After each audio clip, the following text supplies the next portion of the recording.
Let's make everything free. All of it. School is not the only freebie on offer by Democrats in the 2020 race, of course.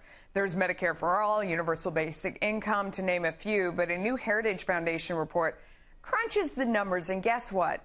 Progressive promises are not actually mathematically possible, even if the federal government confiscated every dollar earned by taxpayers who make more than $200,000 a year. One of the experts behind the report joins us in a Fox Business exclusive. Joel Griffith is a research fellow at the Heritage Foundation. I'm so happy to see you do this because it's actually not that big of a challenge to do the math. I've done it in the past and said, you know what, if we took away everybody's income, we still couldn't pay for this stuff. You guys went and did it in great detail. So you looked at if you took away every single dollar that people made, that made more than 200,000 made, right? And, yes. And it didn't pay for all this stuff?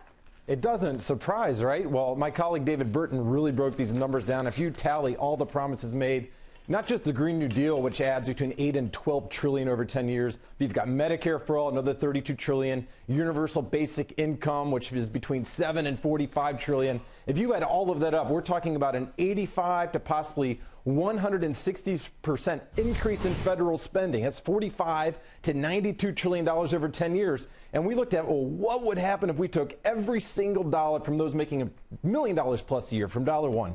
That only raises $1 trillion a year. It doesn't even cover the deficit.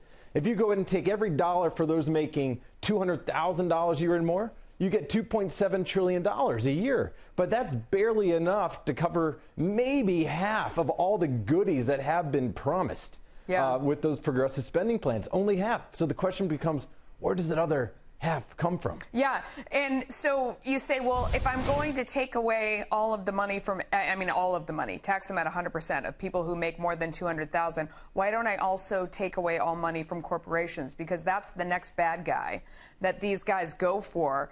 First of all, Bernie Sanders is always saying that corporations don't pay taxes, but it turns out if you actually look at the data from the Commerce Department, they paid $235 billion in taxes, corporations did, for 2018 on an annualized basis, right? Right. And we looked at what would happen if we took every single dollar of remaining retained earnings. That's the amount, that's the income that does not go to investors in the form of dividends, because now we're already taxing that at up to 100%.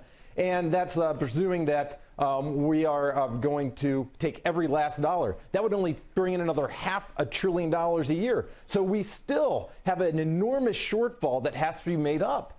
And that's going to require taxes on the middle class at 3 to 10 times the current level. It's going to look a lot like Europe. And I don't think a lot of people are familiar that places like France have a 56% payroll tax. Same goes to Germany with a 40% payroll tax.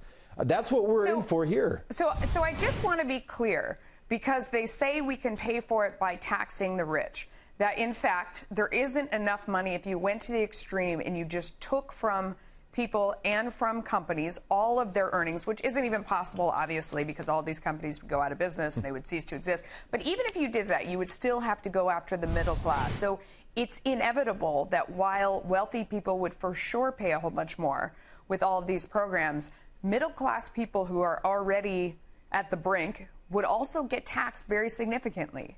Is there any way around that? There is no way around that other than borrowing massive amounts of money, which of course would lead to economic calamity. Now, right now, about 38% of all of our GDP for all levels funds all levels of government. That is far below what we see across a lot of Europe, where they're at 55%. But across Europe, it's the middle class that is bearing that burden. And we need to see those that are making these proposals for all of these wonderful sounding programs. I mean, who doesn't want free income every month? Well, people need to know that they are going to be the ones paying for it. It's not going to be their wealthy neighbors. No, but, they never do the math when they do these proposals. Who needs math? Joel, thank you. Thank you for crunching the numbers as depressing as they are. We appreciate it.